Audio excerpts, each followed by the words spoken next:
বিক্ষোভ কেন আপনারা তা ইতিমধ্যে বুঝতে পেরেছেন, জানতে পেরেছেন। যদিও বাংলাদেশের মানুষ এখনো পর্যন্ত বাংলাদেশ সরকারের বর্তমান দামি প্রধানমন্ত্রী, অবৈধ প্রধানমন্ত্রী ভারতের সাথে কি চুক্তি করেছে, কি সমঝোতা করেছে, এটা এখনো পর্যন্ত সবাই কিন্তু পরিষ্কার না। আমরা মিডিয়ায় এক এক রকম কথাবার্তা দেখি। আমি ভারতের পররাষ্ট্র মন্ত্রণালয়ের ওয়েবসাইটে দেখলাম 13টি চুক্তি হয়েছে, 13টি সমঝোতা হয়েছে, 10টি নতুন হয়েছে আর 3টি পুরান চুক্তি নবায়ন হয়েছে। এর মধ্যে কিছু বিষয় নিয়ে আলোচনা হচ্ছে, বিশেষ করে রেল ট্রানজিট নিয়ে বেশি আলোচনা হচ্ছে, কিন্তু এর বাইরেও আরো স্পর্শকাতর বেশ কিছু বিষয় আছে যেগুলো নিয়ে খুব একটা আলোচনা হয় না। এর মধ্যে একটি হলো বাংলাদেশের সেনাবাহিনী এবং ভারতের সেনাবাহিনী, তারা কৌশলগত এবং অপারেশনাল খাতে তারা প্রশিক্ষণের জন্য তারা নিজেরা কি করবে, প্রশিক্ষণ সহযোগিতা বিনিময় করবে, শিক্ষা সহযোগিতা বিনিময় করবে। তো বাংলাদেশের সেনাবাহিনী ভারতের সেনাবাহিনীর কাছ থেকে কি শিখবে, কেন শিখবে? ভারতের বাংলাদেশের নিরাপত্তার জন্য সমস্যা কি এটা আমরা সবাই জানি, কারা সমস্যা এটা আমরা সবাই জানি। এখন প্রতিপক্ষের কাছ থেকে আমাদের কৌশল জানতে হবে যে কোন কৌশলে বাংলাদেশের সেনাবাহিনী অপারেশন চালাবে, স্ট্র্যাটেজিক কৌশলগত বিষয়গুলো কি হবে, এটা আমাদের প্রতিপক্ষের কাছ থেকে শিখতে হবে।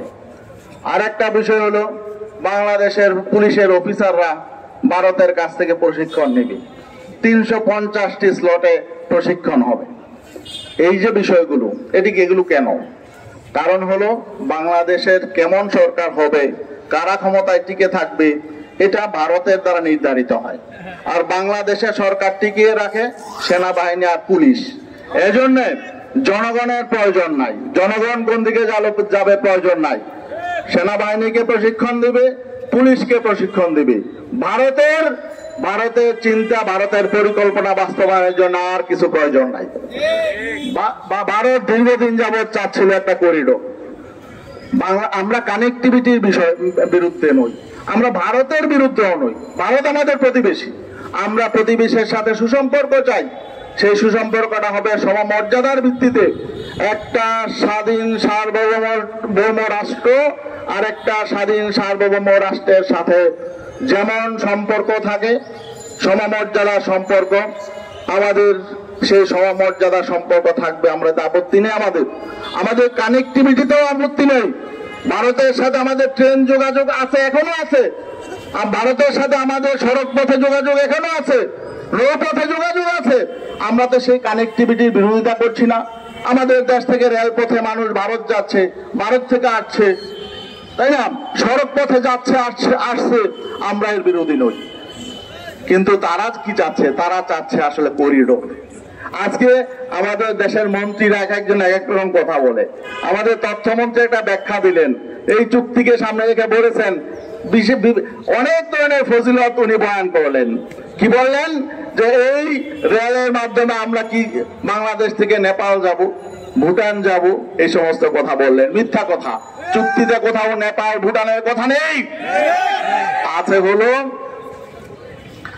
হলো ভারত থেকে ট্রেন, এখন যে দর্শনা এবং সেই চিলাই বন্দর থেকে ট্রেন যেটা যাচ্ছে, এটা যাবে হলো বাংলাদেশের উপর দিয়ে যাবে। বাংলাদেশের উপর দিয়ে যাবে, সেটা ওখানে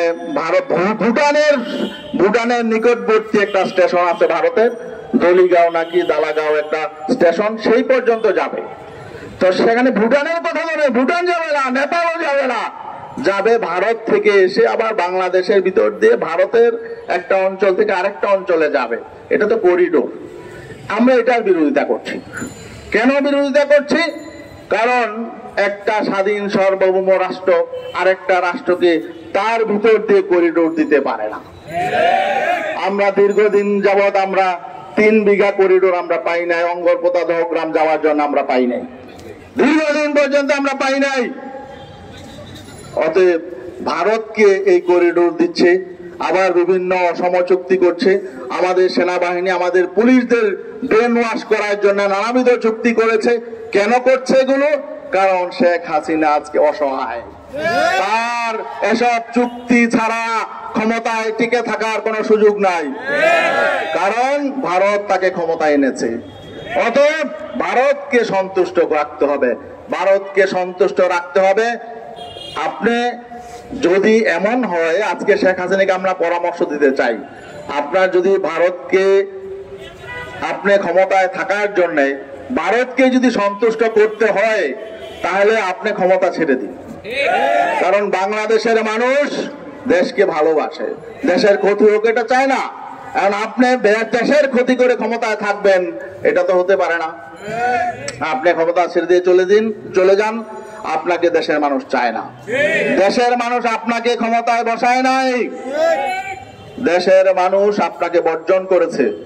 যে নির্বাচন দামি নির্বাচন হয়েছে, দেশের 90% মানুষ সেই নির্বাচন বর্জন করেছে। যে জন্য দেশের জন্য আপনার কোনো দায় নাই, জনগণের মতামতের প্রতি আপনার কোনো শ্রদ্ধা নাই। অতএব আমরা চাই আপনি চলে যান। যারা ভারতের সাথে বার্গেনিং করে দেশের স্বার্থ সুরক্ষা করতে পারে এমন একটি সরকার আমাদেরকে ক্ষমতায় আনতে হবে। আরেকটা বিষয়,